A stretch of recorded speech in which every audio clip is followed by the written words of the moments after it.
All right, welcome back to the Sensible Medicine Podcast. And I think this is Friday, June 21st. And I'm joined by Dr. John Mandrola, Dr. Adam Cifu, and we have a lot in store for you. We're going to talk about the randomized control trial of the Impella that's just been canceled. We're going to talk about should 40-year-old women be screened with mammography for breast cancer, and we're going to talk about medical school and some of the limitations of medical education. So let's get started. John, this is the first story I just saw. We had talked previously, I think, on this show about the randomized control trial, Danger, that looked at Impella versus usual care, where you were allowed to come off protocol and get ECMO, and we had noted a few things about that study. That study was positive, technically, and now there's a new randomized control trial that was ongoing that's just had the plug pulled on it. So you want to talk about that? Yeah. So we're talking about these are support devices during cardiogenic shock during a heart attack, MI. And some heart attacks, not many, but some have really low cardiac output. And when that happens, we have this support device that we can put in. Actually, not me, I'm an electrical doc, but the interventionalists can put in the ventricle and support the ventricle. And then the idea is that after they open the artery, the heart gets better. But the thing of it is this device made by a company called Abiomed, it's called the Impella. It's been on the market, I'd say, for 10 years, maybe 8 years, but there's been no data until this Danger Shock trial came out. And Danger Shock was a Danish trial, partially in Germany, and it was positive, but it was only 360 patients.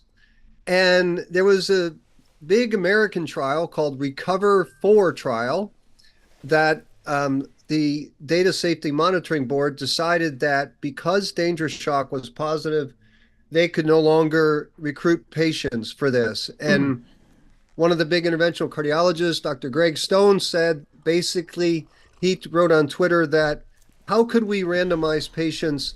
We would have to tell a patient and her family that there may be, quote, may be a 1 in 8 chance that this device saves your life, but we're not sure, so we want to randomize you, and there's a 50% chance you would get no device.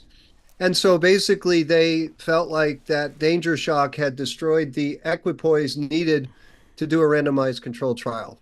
That's, I think, the way I would summarize the problem. Very interesting. Very interesting. Adam, any thoughts? This is out of my wheelhouse, so I'll be pretty quiet on this one. All right. I'm happy to speak outside my wheelhouse. After all, what else am I good for around these parts? So I guess I'd say there's so many points to make. One point to make is that, look, these people wanted an excuse to abort this study. They didn't want to run this study in the first place. They've not done it for 10 years. They've never run randomized control trials of Impella. They're happy to just put them in and take the money and put it in their pocket every time they put one in. So the interventional cardiology community has failed for a decade to even run a single good study. They finally do one in Denmark. It has big problems, an imbalance in ECMO, which we know has no benefit. The control arm gets a lot more ECMO, like double-digit percentage points more. It also is barely statistically positive. I mean, it just slipped in a P of 0.04 or something. Barely positive. The next point to make is, so the first point is that they have a conflict of interest. They don't want the results because they already got the result they wanted, so they want to kind of cool it on all the other studies. The second point to make is that we have always run confirmatory studies for decades and decades. By their logic, any confirmatory study would be unethical because you already had the first study being positive. But we know the reason you run confirmatory studies is sometimes the first study was a fluke positive, and then you get the real signal. The other point to make is we have meta-analyses of dozens and dozens of randomized trials. There are many settings where we have many, many randomized studies asking a very similar question. And we never say in those cases, oh, there's, a 1 in 8, there may be a 1 in 8 chance. I want to come to that. That's the third point to make, which is that if you have a product that has never had any data, there may be a chance it's better than not doing it. That's always in randomized studies. It might be better. It might not be better. And they can go out, I think, tomorrow and ethically say to somebody, we have one study. It was barely positive. People have disputing views about it. We're trying to answer that with a more definitive study. one study where the last study, by the way, we excluded out of hospital cardiac arrest, which was like the majority of people, like 80% of people are excluded. We're going to try to run a better study, and we want you to participate. That's one. Two, honestly, do they even do consent if it's out of hospital cardiac arrest? I don't think you know, that's one of those ethical quandaries where you can actually randomize without consent. Yeah, Vinay, I agree with you on this. I was a little bit, we have some disagreements about danger shock. I felt like danger shock was a pretty good trial, but I have like 8 points that I wrote out why there's enough equipoise. And one is that remember that danger shock trial took like 10 years to recruit 360 patients. They screened like 1,200, excluded 850, and randomized 360. Apparently the PI, this Jacob Moeller, is legend for like making sure that all the patients fulfilled the strict entry criteria. So this was a highly selected bunch of patients. The control arm of danger shock had a death rate of 60%, which is higher than previous trials. As you've pointed out, there's an imbalance in ECMO. The p-value squeaked by 0.04. The fragility index, I know you don't like that, but it was only four events. And so Dr. Stone, he says there's a 1 in 8 chance that it could save your life, but that's based on this 12% absolute risk difference, and that could be statistical noise based on the p-value. And okay, I have some other things. Okay, one thing, Recover was going to measure outcomes at 30 days. If you looked at outcomes of 30 days, which is, I think, a good outcome for cardiogenic shock, there was no difference in danger shock. You didn't see the benefit in danger shock until 6 months. And so it's hard to, that's a little bit interesting. And finally, the other thing is that when you go in and look at danger shock, if you believe Impella is life-saving, why wouldn't the as-treated analysis give you why wouldn't it be positive? And in fact, it did not reach statistical significance. So you'd expect, if you felt like something was really beneficial, the as-treated would be more robust than the intention to treat. And for all those reasons, I feel like we should have a confirmatory trial. Those are great points. The one thing I guess I can say about this is that, I think people were sort of lazy in the application of equipoise here, right? I mean, one, as you say, this was a borderline trial, a well-done trial, a very, very select group of patients who took a long time to recruit. A lot have changed over that time. We've actually talked on the podcast right before about evidence coming with an expiration date because so much else changes. And I think we probably do need to be a little bit more liberal with equipoise. It is really hard to say something is sort of, finished science. And there just seems like there's so much open question here, things that still need to be answered. That's about it. Yeah, and I think I'm really disappointed in the cardiology community about this because, academic leaders are supposed to be brave. We're supposed to wear our science hats. We're supposed to be curious, and we should have a confirmatory trial. There's ways with adaptive trials to look at the data to make sure that there's not any kind of large effect size that we're missing. And I'm just disappointed that people just assume there's no equipoise when you have one well done but small trial. Yeah, and the things you pointed out, that the curves did not split by 30 days but split by 180 days. That smells like confound. That smells like imbalance in randomization. That smells fishy. It doesn't smell like Impella suddenly kicks in on day 35, right? The Impella's out of your system by then. And the other point you mentioned about as treated, the per protocol analysis should have a bigger difference than the intention to treat. The fact that it doesn't and it's not significant, that's also concerning. So these things make it seem like it's a noisy result in danger shock. Anyway, the bottom line is they don't want to run the study. I mean, where was the study 10 years ago when they started to do debut the product? How do we even let the product on the market without the study first? That's the bigger fiasco. Well, let me push you on that Yeah. because I want to. This is a you both of you are good to talk about this because I used to have this view that we should have a confirmatory trial before we even approve a device. But one of the negatives of that is that we punish first generation devices, right? So if you're going to study a first generation device, it's not going to be a perfect device. And so I think my thinking has evolved a bit on this and that maybe we should have we can have approval, but there should be ongoing trials and there should be an absolute date wherein the company that makes the device ought to have data. And if there's not data, the device ought to be removed from the market because then you would have some stick that you would force the companies to fund a trial. Number one. Number two is my colleagues, the users of evidence, should demand the trial. We Yeah. should have we should have enough science thinking that we would want a trial before we started using something. And so I think it's twofold. I think we need better data. It needs to be some regulatory forcing of companies, and then we as a community ought to demand more, in my opinion. Yeah, I agree with you. And Medicare has coverage with evidence development, which would have been the perfect thing, which is that Medicare will pay for it only for people who consent to be randomized. We did that for that first generation intracranial stent, and that didn't work. And then we pulled that off the market, and then later they found one that actually started that did work. So I think that's how it should be. But this has been put in what, tens of thousands of people. It's $1 billion industry, and they are hanging there. They just took the first study they got. You know, this would be like being a student on a clerkship, internal medicine. You have 3 attendings, but the first attending likes you and gives you a good grade for the first 2 weeks, and then you just stop coming. You take the good grade, no more need to come in. I'm happy with that grade. No need to be evaluated by 2 other people. Let's just call it, and that's the Well, equivalent. Vinay, you're right to point out the conflict because we're all human and we're all susceptible, and this device is well reimbursed. Not just not everybody's making money on this device, and if it saves patients' lives, that's great. But the cardiologist makes money because they get extra productivity.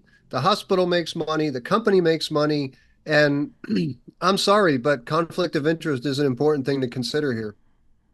Yeah. I, Let's I talk. love the Yeah. point about when the benefit is, because that's such an interesting question in Yeah. so many studies. I mean, it's something that we talked about over and over again, back in the Rivers trial for early goal-directed therapy for shock, and when the benefit is, and in an intervention that you expect to have an early benefit when you only see late benefit, what is going on there? I mean, to make the point that there doesn't have to be any, malfeasance in the trial, right? It could be that these groups, by random chance and by noise, are truly different. But I do think that it's more likely noise if it occurs much later than you expect it to Correct. occur based on what the intervention is. Correct. Agreed. Yes. I think, and this is the last point I'll make is that, like, we are critical of surrogate endpoints as a metric of whether or not something's successful, but things like the time the curves split, whether or not surrogates go hand in hand with overall survival, these are useful for deciding the credibility of the survival estimate. You remember I wrote that article about when curves split too quickly, about all these observational studies for vaccine, for boosters or Paxlovid or whatever you name it, where people who took Paxlovid have improved mortality versus those who don't. The curve split on day one. I mean, it's all guarantee time, those kinds of things. So these are useful heuristics. In this case, I think they're splitting too late. Let's do the 40-year-olds. So, Adam, why don't you talk about this? You got somebody great to write an article for Sensible Medicine. Yeah, I was very excited about this. This came out on June 18th, so I think just this Tuesday. Karsten Jorgensen out of Denmark, who's really just done kind of great work over time, has worked with Cochrane, volunteered to write this article, which is really a broad view, I think, about mammographic screening, but probably stimulated specifically by the new USPSTF guidelines, which most importantly extend the recommendations on mammography to women 40 to 50 every other year for that group, as they've done throughout. Um, and I mean, Karsten's article is just filled with great points. I think the thing that struck me the most is 10, 15, 20 years ago, I always looked at the USPSTF as like, ah, you know, finally there's one group which, sort of has a philosophy that they're going to be conservative, they're going to make recommendations based on evidence. And even if, ACOG or whoever is recommending crazy screening tests based on absolutely nothing, we can kind of count on the USPSTF to stand firm and say, look, maybe this will work, but we don't know and we can't recommend it. But I think mammograms, unfortunately, are one of those things that, we're operating with old data that it's hard to know how it applies anymore. The populations have changed, our treatments have changed, the screening tests have changed. And yet we keep on working with the old data and new modeling and thoughts about what's happening with incidence. And you just really don't know. And going back to our medical conservative piece, this is not patients we're talking about, right? This is healthy people out in the population. And it just absolutely seems like if you're going to start medicalizing these healthy people, these are the people you need the highest level of evidence, right? I mean, I'd be sort of happy just throwing, I don't know, a balloon pump against the wall and someone who's about to die. But when you have someone who's out there who's doing fine, you really need to know that you're doing the right thing for them.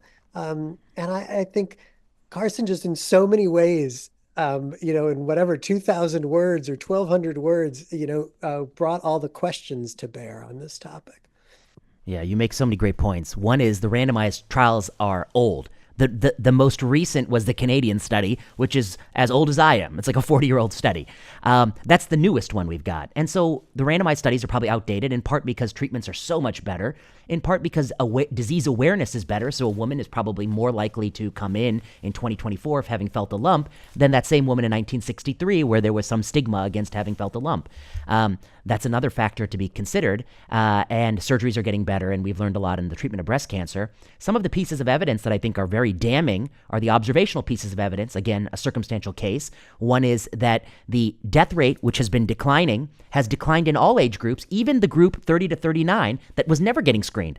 The death rate is declining. The incidence has exploded. It's more than doubled in groups that have been screened, while it has not been the case in groups that just haven't been screened. The size of tumor, this very elegant paper by Welch in New England Journal, where he shows that the tumors that we're finding on mammography are not resulting in bigger tumors not being found. Let me explain that. The hypothesis is mammography will find cancer before you otherwise find it. And by that logic, if women are finding 0.5 centimeter tumors, 1 centimeter tumors, a few years later, there should be fewer 3 centimeter, 4 centimeter, and 5 centimeter tumors being found because you found them earlier and you cut them out. But what Welch shows very elegantly is we're finding the exact same rate of 5 centimeter, 4 centimeter, 3 centimeter, and we're just finding an explosion of small tumors without a reduction in bigger tumors later, suggesting that it's almost all overdiagnosis, finding things that weren't destined to become worse in the future. And it's not catching the things that were destined to be bad in the future. That's the damning part of the Welch study. And Karsten summarizes these in some other studies. But you make a great point, Adam, which is that, the last thing I'll say, it's a disservice, I think, to offer this, really having no clue what the impact is in 2024, to millions of people for $100 billion. And then I want to make one point about disparity, but you want to say something? John, why don't you go? Tell me, Yeah. do internist and primary care clinicians still have metrics that they have to hit for mammography screening? And will this lowered threshold, will that be incorporated into any quality metrics? Yes to both of those. I mean, my take as a practicing internist is I think you'd be crazy in this day and age, to not have a discussion about mammography and not document that discussion. But I am more than happy to take whatever hit happens from my patients choosing not to have mammography. Um, and unfortunately, I think that's the position that we're put in. But don't you think the fact that there's so much momentum that it's just checked off a list, much like colonoscopy and PSA screening, or maybe not PSA screening, but skin cancer screening, and all of these things are just checked off without a lot of true Right. shared understanding of medicine? Right, I do. It's interesting. And I think that mammography is probably, there's the lowest bar to getting a mammogram for both women and men. I think because of the history of PSA screening, it's really sort of built into, and I mean, this has taken a generation to do, right? But it's really built into PSA screening that that's something that we do shared decision making on. I think us medical conservatives have brainwashed an entire generation that like you have to go into getting a PSA eyes wide open because maybe it'll help you, maybe it'll harm you, and it could harm you in very big ways. For colonoscopy, I think just because the procedure is not a wonderful procedure, there ends up being a lot of conversation about colonoscopy because people really don't want to do it. I think people have been brainwashed in the other, to the other extreme about mammography is that, oh my God, you would be nuts if you don't get a mammogram. And every woman in your life is going to be like, what the hell are you doing? Go get your mammogram. I think that basing decisions in healthcare based on modeling is literally the dumbest thing. It's literally the dumbest thing you can do. These models are horrific.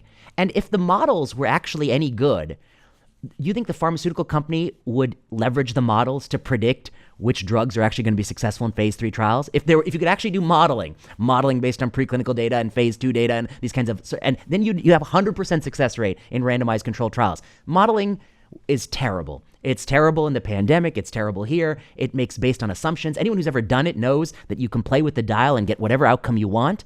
And there have been many studies now where they have the same people model the same phenomenon. And they get a range of estimates that goes all over the place. That was the Chirag Patel paper that came out recently in Science Advances. The last thing I'll say is disparity. I think one of the ways in which USPSTF kind of got messed up in the brain is that they recognize the reality, which is that black people have worse outcomes in breast cancer and prostate cancer.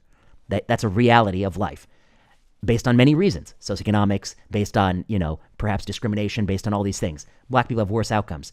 Then they come along and they say, well, we're peeling back screening, PSA, and we're peeling back mammography, but black people have worse outcomes. Maybe we shouldn't peel it back in black Americans.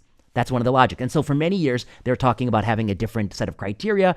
I think the Prostate Cancer Foundation has issued separate PSA guidelines for black Americans. The problem with that is they don't have actual data that black Americans benefit more from the screening test. So they're making all these assumptions because they want to make the world a better place. They very well could be making it way worse. And then finally, I think some of their motivation is they didn't want to have a separate guidance for black Americans, so they just want to make the guidance for everyone. So they open it up to 40-year-old women. I think this is all terrible. They need to, if you want to do right by black Americans, run a randomized controlled trial in black Americans and you'll get the answer. And run it in white and black and do an interaction study to see if there's a differential treatment effect in black versus white. So you set me up perfectly because let me be the voice of the sensible medicine haters, okay? They would say, God, Jesus Christ, there's crazy Vinay Prasad with his, we need an RCT to answer every question, right? And I mean, I obviously agree with you. But if you stop in 2024 and say, wow, how are we going to answer this question? Do you think in the United States it would be possible to run an RCT of the size that would be necessary?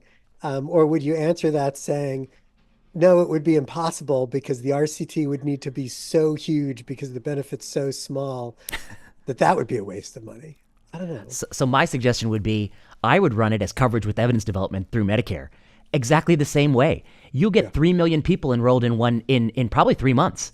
3 million people randomized in 3 months, you'll get an answer in a few years. And then once you get your full enrollment, I think, you can decide what you want to do with people outside the study, et cetera. You can actually have, with a sample size of 3 million, one, you'll be powered for all-cause mortality, and two, you can look at racial effects. You can see, do black have a different point estimate than white? You can do like a recovery trial, basically, for this. Now, here's the case why you really ought to do that. That's going to cost, what, 50, 100 million, 200 million, maybe even more, maybe half $500 million. The case to do it is, one, I mean, if we don't do it, 100 years from now, we're going to be as stupid as we are today, which is shocking. Probably 100 million, no, even more, probably 200, 300 million people will get mammography in the next 100 years in this country. So, I mean, how many people's lives and how many lumpectomies are you doing? I guess I feel like it's just crazy not to do the study. Right. It's more expensive not to do the expensive trial in this case is probably true.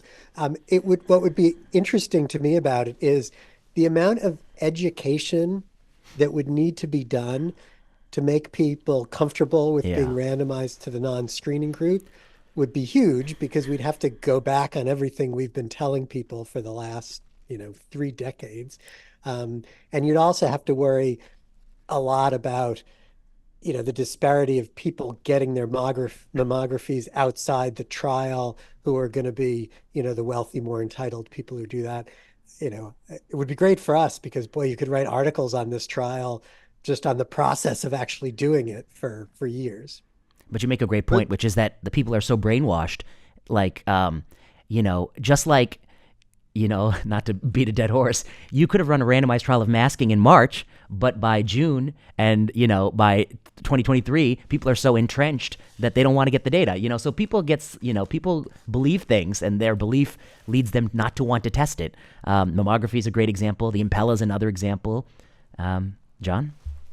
This is my greatest vision for sensible medicine, because I really believe in my heart that we can possibly change this momentum of just thinking we know things when we don't. And really, Adam, this could be run if key opinion leaders and academics made a rational case for uncertainty, and Americans learn to accept like trials. When I rounded in Denmark with patients, we would go by patient's room, and a person taking me around would say, that patient's in a trial. This patient's in a different trial. This patient's in a different trial. And I'm thinking to myself, all the learning that's happening by having these patients in a trial. And you say, well, would Americans accept that? Well, no, not tomorrow they wouldn't. But if we had a different view of uncertainty and knowledge generation, then we would. And I really, this is one of the main things that I'm interested in this Substack, in this effort to sort of change the philosophy. And it's the same exact problem that we have with Impella, we just talked about. Now, Impella has the added crosswind of conflict of interest, but mammography is just, we're talking about a trial that would have to be 3 million people. Well, if you have to have a trial of 3 million people, what does that tell you about the effect size? Yeah. It tells you it's going to be small. If the effect size is small, then the next thing to think is there's got to be equipoise or close to equipoise if it's that small. Right. And we forget there's more money in mammography than there is in Impella, right?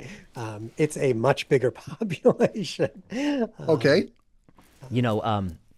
So this is a good segue to how we're going to change the culture. But I just got to mention, I just saw like some paper. I need to write about it. It's like an initiative to improve CT screening for lung cancer in homeless people. And I was like, you idiots, just give them a home and skip the scan. You fucking idiot. Okay. All right. Let's do the last one. Med school. Did you just call them homeless people? Oh, what is it? Unhoused or without a domicile, or I heard you're not supposed to. It's not because. I'm just trying to trigger you. Yeah, that's the other thing. They're more concerned about that than they want you to call them people without a domicile and CT screen them and then kick their ass out on the street. This is literally what people are doing, and they want NIH funding for this. Before we go on, Vinay, just in terms of how much it would cost to do a mammography screening trial. Yeah. Do you think we could shift some money that NIH spends on other things to maybe study mammography? Would there Oh be yeah, yeah. Yeah. You mean yeah? There are other things that could be deprioritized. For instance, the pilot project of improving lung cancer screening in people without homes. I think that could go. That could be cut, and many of these other foolish things I see on a daily basis. Um, And to underline why your point is not crazy, right? Um, that population has, you know, just horribly high mortality, remarkably shortened life expectancy. And what those people need is a house and health care. yeah, They don't need cancer screening, which, may or may not help a very small subset of those people over a long period of time that they unfortunately won't live to benefit from. So we're not just being jerks. It's just not caring about the right thing for people who need to be cared for. yeah, and they whether or not they can even follow up on the things, and does it even work if you don't follow up? I mean, there's so many questions, but yeah, let's do the med school thing. So, I had gotten some pushback because I wrote an essay about how when a real phenomenon I heard about when residents call in fake sick. This is something that someone was telling me. They were rotating in a on a service where it was the cultural norm that when people just didn't feel like it, they'd call in fake sick, and they had so many fake sick days they were allocated per month, where they're actually feeling fine, they just don't want to come in. And I was like, well, I mean, not only is that it's so, I mean, I don't even want to use the professional term. I just think it's just it's just such a bad cultural rot in medicine when you feel like you wake up, you're healthy, but somehow you can't go and take care of somebody who's way sicker and really needs your help. You need to sit in bed all day or whatever the hell, or go live a normal life. And you call in fake sick and then oblige your colleague who's like on vacation, getting their like meager vacation, to be pulled in. Your colleague gets screwed, and this is the culture. And then of course they're going to do it to somebody else, and it's just going to create this culture of bitterness and just it's just terrible. Okay, then one of the things people said to me is, you've been so hard on the trainees. What about the other direction? And so I wrote a piece about how medical school fails students, because I think it's a fair point. Like, calling in fake sick is not the solution to some of the problems I outlined in the piece. And, there's a lot of things here. I'll just summarize by saying, I think it goes back to what Adam told me a long time ago, which is that, medical education doesn't really begin and end thinking about how do I teach someone to be a great doctor. So we overload him with basic science esoterica. I was recently traveling with a med school classmate of mine who's a neurosurgeon, and we were just remembering how, once upon a time we had to memorize literally every origin and insertion of forearm muscles, and we had to like memorize that. And now I couldn't tell you any of them, and all these things. Meanwhile, we don't teach them things that are really relevant for the job. We pair them with residents and interns who have never gotten training in education. We take all their money, and at the end of the day, I'm not sure we're even committed at all to making it better. There's always these few years we revamp the curriculum, but we just take the same tired ideas and repackage them into organ systems rather than classes, and it's just really moving the chairs around, but it's still the same product. So what do you all think? Medical education. Well, maybe we'll go with Adam. He's a lifelong and revered educator. Well, I like this. I like your idea, and I like that you've been returning to this sort of week after week in different ways. I do hope you continue it because I love to hear sort of people think outside the box about medical education. Um, I've been thinking a lot about where we've been going in the wrong direction with medical education, because I feel like what's happened is that we recognize that a lot of what we teach is unimportant, and that there was things that we could kind of cut out of the curriculum, replace in the curriculum. And I feel like in a way we've done that, but it feels like what we've done is we've sort of lowered the bar because the things that we've replaced that with has not really been in service of creating better doctors. you've talked about making people, more aware of social issues, which may or may not be important.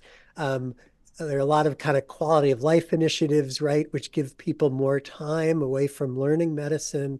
But I don't think there's been a focus on, okay, listen, if we're not going to teach you every origin and insertion in the forearm, let's get you more good sort of apprenticeship mentoring on the wards with some sort of, deliberate practice and tutored practice. So you actually learn how to care for people at the bedside, right? How to talk to people, have more useful experiences. So when you get into residency or when you finish the end of residency, you're choosing to do a fellowship, not because you're dying to do hem-onc or EP, but because you're like, I'm completely unprepared to be a doctor, even at this stage of my training.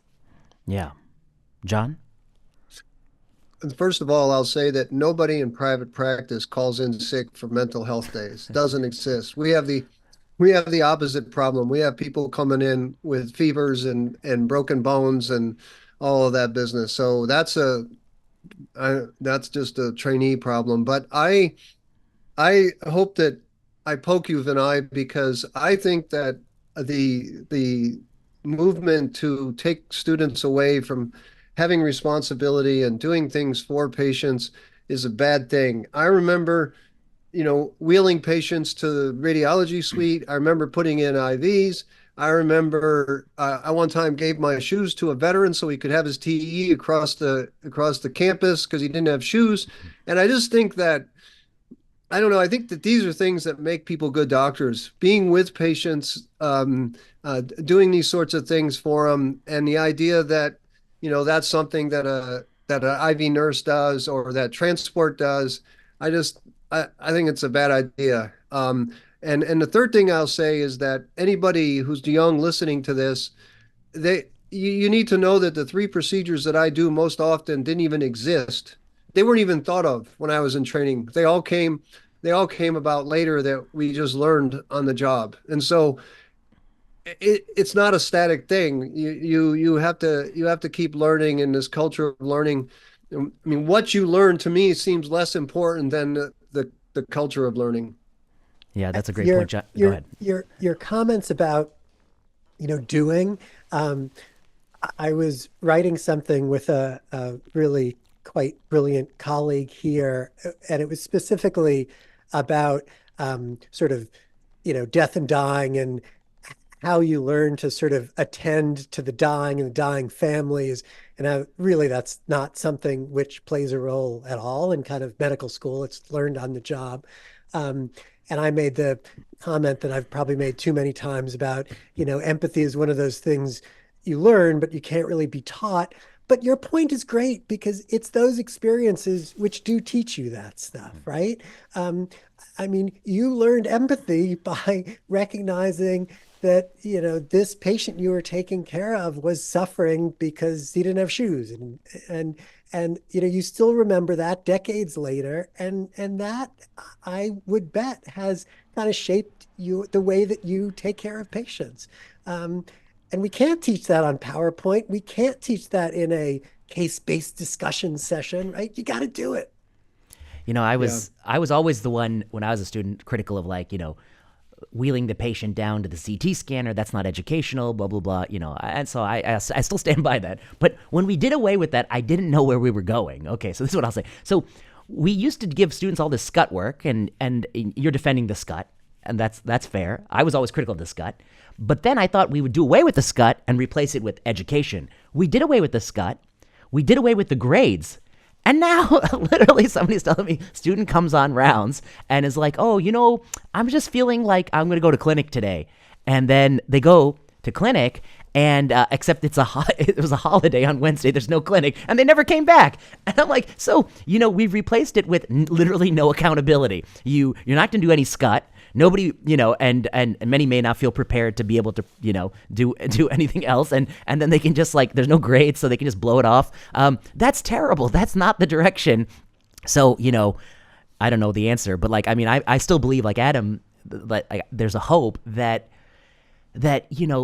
we could actually provide a good experience for a student. I think you'd have to half the faculty are you have to fire, they can't be working with, you have to pick the ones that are good, pay them a lot of money to be good, and to take the students under their wing and teach them stuff. And then it has to really be an apprenticeship. The student has to take the H&P, and you have to sit there and listen and give them some feedback, and it has to be iterative.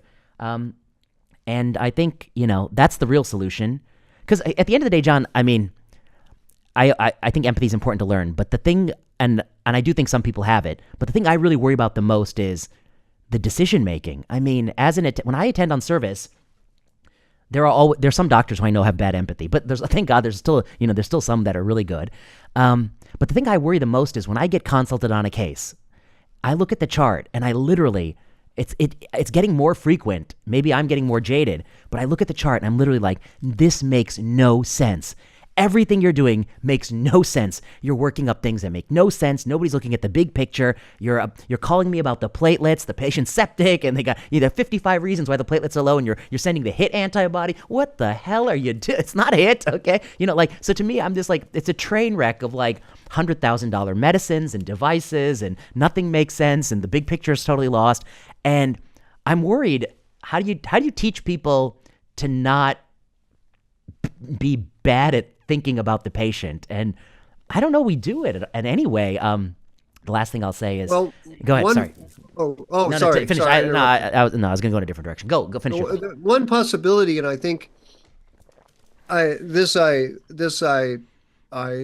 don't know firsthand, but I get the sense that as medical students and trainees have become extra, right, and attending has to be involved with everything, that when I was a medical student at University of Connecticut, I felt like an integral part of the team. Like I contributed, and if I wasn't there, then something didn't get done, or someone, or just I felt important. And now, if you make trainees just extra and they're just there for learning, or they're not really an integral part of the team, then that may be one of the reasons why decision making is so bad, because they've not had any practice at decision making. And, when I trained, we, for better or worse, maybe it wasn't right, but trainees made a lot of decisions, which means that we made mistakes and we learned from mistakes. And so I think there's this negative about not letting trainees do things, and not letting them be part of the actual care. Right. This is the yesterday's solutions become today's problems, right? A lot of the things you talked about, we would say, boy, I made decisions that I was unprepared to make at the time. And I am sure some poor patients paid for those decisions and was basically paying for my training, right?